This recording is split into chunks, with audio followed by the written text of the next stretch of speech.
Molweni nginibingelele kuzo zonke izinkalo la okufinyela khona lo mbukiso. Igama lami nguVusi Mavusana kwichannel umkhanyakude TV. Namhlanje sila workshop kwi-CD launch kwabahupe.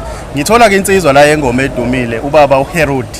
Nazombiza kanjalo kuyaphila futhi. Ngiyaphila futhi njani baba? Sikhona mfowethu. Sikhona mfowethu. Nizokwenzana na mfowethu la workshop? Sizo support elinye iciko mfowethu ubahupe ku-launch yakhe. So sizothi soyiveza nathi ukuthi hayi sikhona kubahleli bomcimbi kuyona yonke into abayenzayo sivela ukuthi bakhona umadlala ukhona uherodi akayitsheli uhambela noma ikuphi indawo njengoba sila nje sihamba yonke indawo hayi ngoba singenazi izinto esifanele sizenze kodwa ke sithe asize khona. Yebo mfowethu. Batshela ukuthi wena uherodi akekho umadlala uherodi akekho umunye uherodi sebengamusho komunye ngegama kodwa kulungile kodwa umadlala waherodi bayabaza abaningi ngicula ingoma ethi nangu uherodi yamfuna umntwana ngisusele eBhayibhelini ya injalo nje ihamba kahle kakhulu futhi la futhi ihamba kahle kakhulu ngoba iyakhuphuka ngibona manje sigijima iya kuma million viewers so ukhombisa ukuthi yonke into ukubona ama million ngiyadonsa impela bafowethu ngani nje ngibonga nini abafowethu abalandeli bethu abalandeli bamaciko abalandeli bamaskandi ngicela niqhubeke nisupport